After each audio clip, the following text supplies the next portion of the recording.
particular couple that really stood out. And they were a husband and wife. Now, the husband, he had an issue. Thank you very much, musicians. That was awesome. Thank you. God bless you. The husband, he had a problem. Every night he would drink. And he would drink to the point that he got very drunk. Now, his wife didn't like the fact that he had a drinking problem. And she would leave the home whenever he gets there.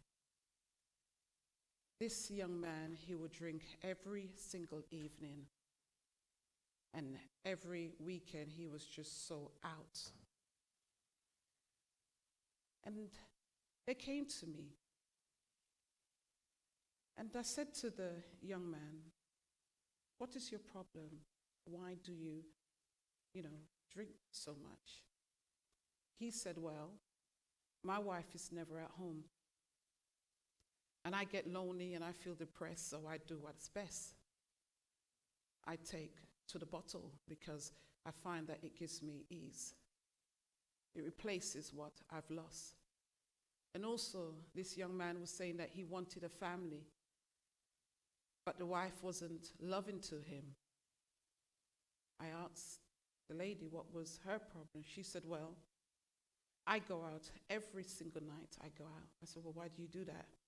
She goes, "I can't stand to see him. I can't stand to see the way that he looks. He's always drunk. He's always plastered. He comes home every evening. As soon as he comes after work, he takes to the bottle and he gets drunk. He gets drunk. He doesn't even know his name." So I said, "Well, what do you do?" "Well, I go out and I go to my friend's home." The young man said, "Yes, that's true. You go out all the time and you never return. You come back early in the hours of the morning when I go to work." And she said, "That's true. She does that. She goes to her friend's house and she sits there every night. She finds a friend that she could go to, and she doesn't come back until, early hours of the morning when she knows that he's gone to work." It's so, so sad. And eventually, it got to the point that these two divorced. And it was so sad because there was such a beautiful couple. There is a proverb which says, "Outward appearances are not a reliable indication of a true character." You see, we could see someone who dresses very smart, who looks very good, but really deep down they're having an issue, they're having a problem. Something is going on that we don't see. They may smile at you and talk to you, but we don't know their struggles and we don't know their pain. We don't know what they are going through. Let us go to the word. We are going to look at the passage in the book of Jonah 1, verse 11 to 17 in the NIV, where it refers to a man named Jonah who found himself in big trouble. We are in Jonah 1, verse 11 to 17. The sea was getting rougher and rougher, so they asked him, "What should we do to you to make the sea calm down for us?" "Pick me up and throw me into the sea," he replied, "and it will become calm. I know that it's my fault that this great storm has come upon you." Instead, the men did their best to row back to the land, but they could not, for the sea grew even wilder than before. Then they cried out to the Lord, "Please, Lord, do not let us die for taking this man's life. Do not hold us accountable for killing an innocent man, for you, Lord, have done as you please." Then they took Jonah and threw him overboard, and the raging sea grew calm. At this, the men greatly feared the Lord, and they offered a sacrifice to the Lord and made vows to him. Now the Lord provided a huge fish to swallow Jonah, and Jonah was in the belly of the fish 3 days and 3 nights. See, Jonah found himself trapped in a situation where he did not see what was coming. He did not know how to get out. Have you ever made a choice in your life that's affected your family, your friends, and your life forever?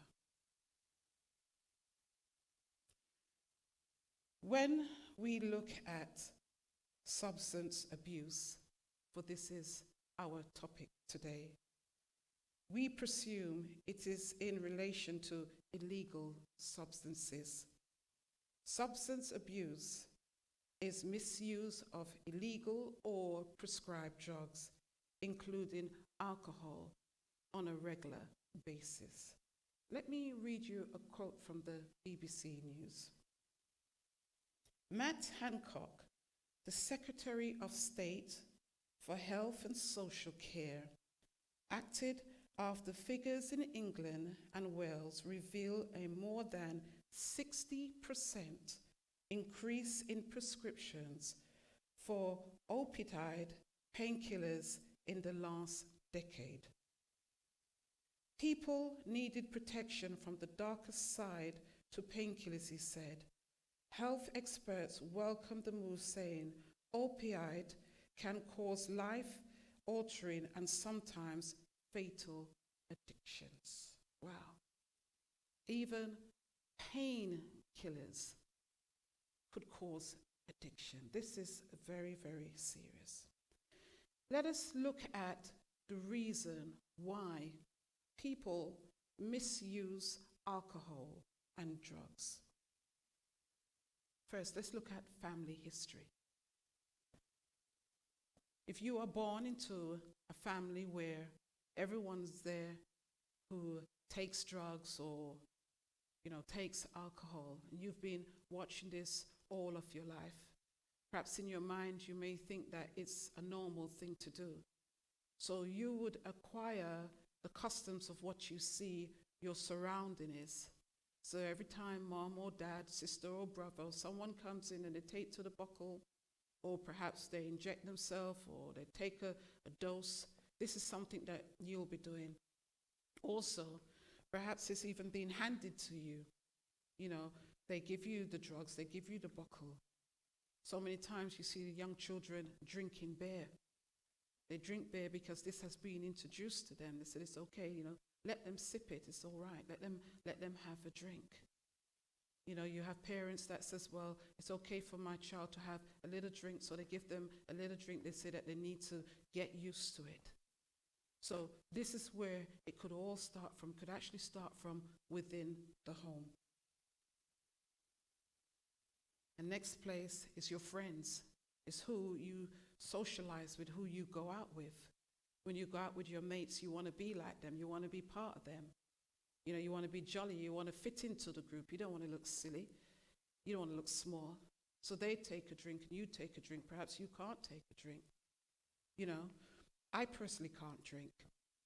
If I drink, I get drunk straight away, and it's always been like that. I can't take a sip because as soon as I take just a small glass of wine, it affects me. And I find that I always sleep. So there's not everyone that could actually take a drink and to be able to withhold a drink. So you're amongst your friends and you want to be like everyone else. So they start drinking, you start drinking, and every single time you go out with them, they drink, you drink, they drink, you drink.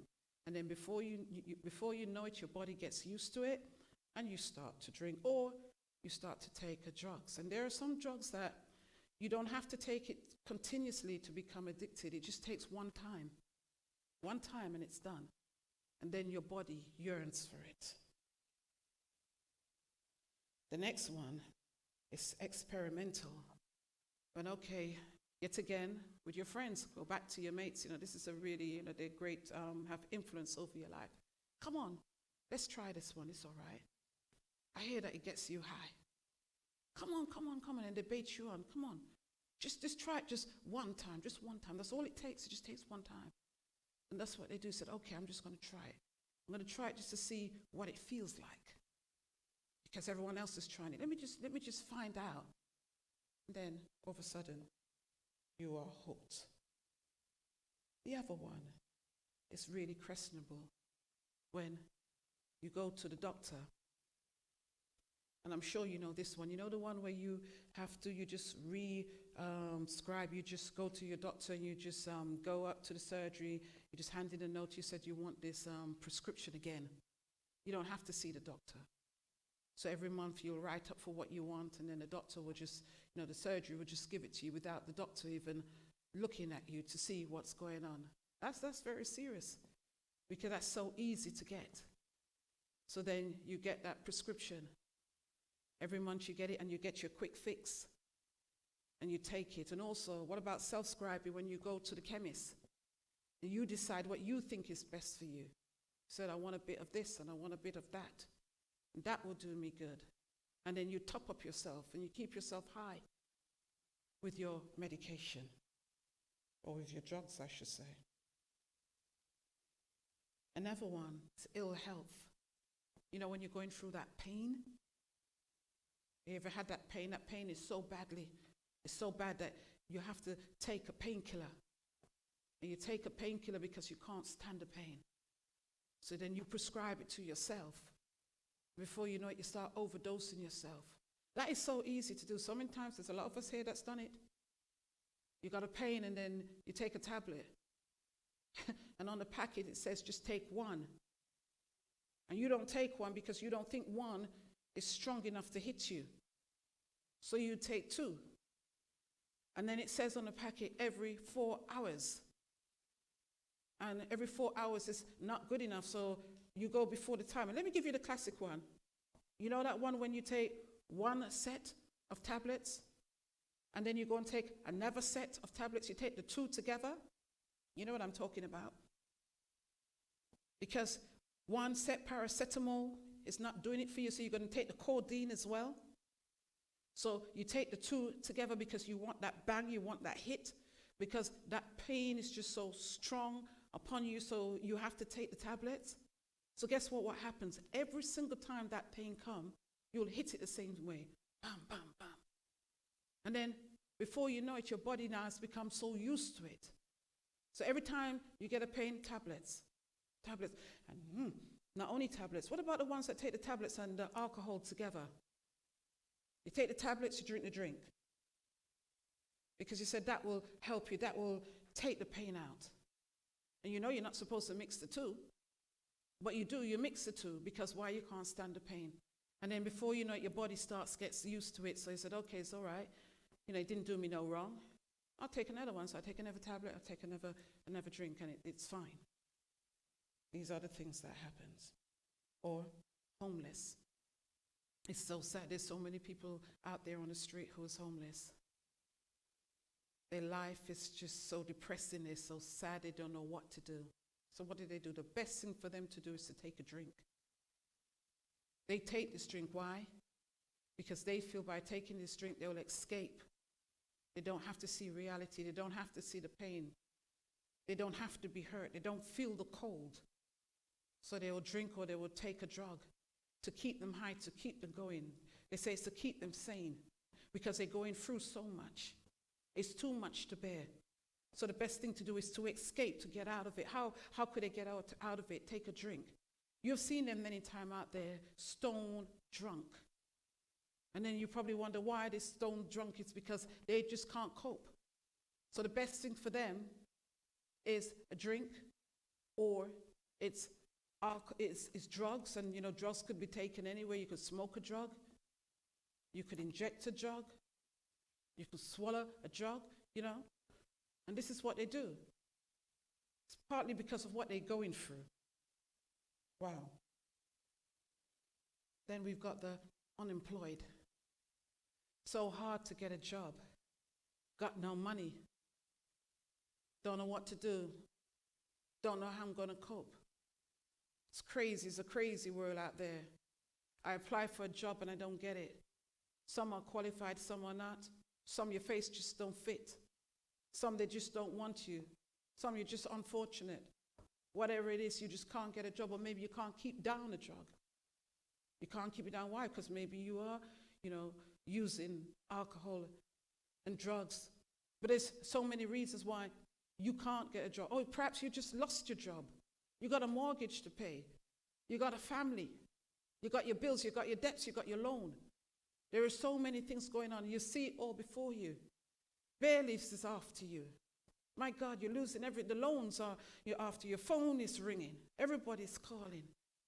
You're getting confused. So what do? You take a drink. Or you take just an aspirin, the pain. You take something. But as you take it, you find, wow, this feels so much better. Wow, it doesn't seem so hard now. It doesn't seem so crazy. It doesn't seem so cruel. So you take this and you drink it. Or you swallow it. And then before you know it, the next time when you come back to reality, you start to remember all this is happening again. What do? You go back again for that quick fix and you take it again to keep you calm, to keep you sane. Before you know it, you are hooked. And the list goes on and on and on. How does it feel when you are taking substance abuse, when you're doing it? How does it feel? Wow. It gives you that pleasure. It gives you that perfect peace. It makes you calm. But you may feel high. You may feel on top of the world. You may be sailing. You see things that others don't see. You hear voices that others don't hear. You feel confident. You feel proud. You do things that you wouldn't do before. You are courageous. You can escape from it all. You are chatty. You laugh a lot. Yes, it changes your character. It changes your character, either to positive or negative. What does substance abuse do to you? It impacts every single organ in your body. It destroys every single organ. It weakens your immune system and breaks it down. We are standing in room 2, where we are faced with a balloon. As the balloon rises, it will take you to an atmosphere of happiness. It makes you feel high, friendly, alert, confident, and chatty. Eventually, the balloon deflates, drops, leaving you nervous, anxious, confused, paranoid, and down. This is the false promises of substance abuse. Substance abuse is being trapped in a world of illusions. Reality is, you may never wake up.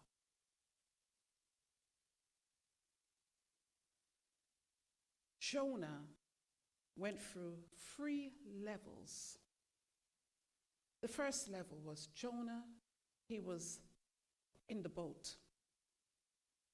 While Jonah was in the boat, Jonah felt confident.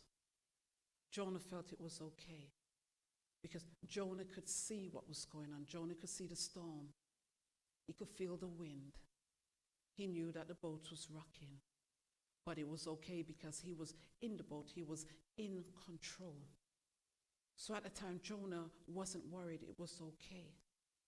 As using substance abuse, it was the same thing. Whereas you are in control, you are feeling that it's okay. You're taking the drugs, you're taking the alcohol, and nothing is happening to you. You take it on a daily basis. You go to work, you take it, you come home. You take it at weekends, and everything is fine. Everything is fine. Just like Jonah, everything is fine. Because as you're taking it, it's okay. You're still feeling high, but nothing is going on. But the second level is when Jonah was thrown into the sea. You see, at this point, Jonah was drowning. But though he was drowning, he was still floating. His head was still above the water. You see, so Jonah somewhat still felt that it was okay. You see, when the substance hits your body, you start to feel that change. But because you are able still to control it, you say that it's okay. Even though you're recognizing the change. Jonah knew that being thrown into the water, it was now becoming dangerous, but because his head was still above the water, he felt that he wasn't drowning. And perhaps he felt he can swim this out. It was okay. But something was happening as his body was submerging in the water. You see, though the water may have rocked him and thrown him here and there, you see, just like the substance, it would make you feel different. There's times when you feel down, there's times you feel out, up, down, in, out. Crazy feelings, crazy stuff that will begin to happen to you. But because nothing tragic has happened to you, you say, it's okay. Then there is level 3, where Jonah was consumed by the whale, and he had no way to escape. He was entrapped. See, now Jonah was now no longer in the sea. He was now in the belly of the whale. He was in a place where he could not come out. He was in a place of danger. He was somewhere where something had hold him, and there is no way possible for him to come out. And you see, this is what the abuse, the substance abuse do to you. You get to that point now where you're trapped. You can't get out. You're so hooked on it. You're so high. You need that fix. You need it every day. Your body requires it. You can't live without it. And this is where Jonah found himself. He found himself in the belly of the whale, where there was no way out. My Lord. You see, in order for Jonah to be rescued, he had to go through the stage of recovery. First of all, Jonah had to come to himself and to make a decision that this was no longer what he wanted. He didn't want to be in the belly of the whale anymore. He didn't want to be in that place. Jonah had to make up his mind. Do I want to stay here and die? Because if Jonah had stayed in the whale, Jonah would have died. There's no way that Jonah would have lived. So Jonah had to make up his mind. It's just like those of you who is on substance abuse, or anyone that you know.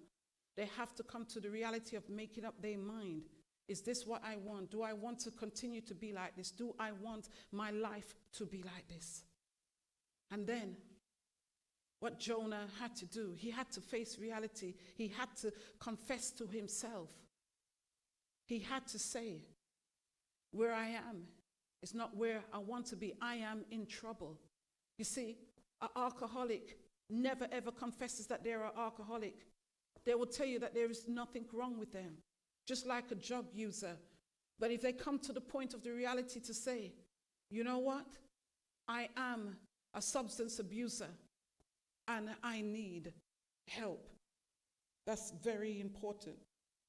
And then what he has to do, he has to find a way in how to get out of the belly of the whale. You see, Jonah, the only way that he could get out was to cry out. You see, because he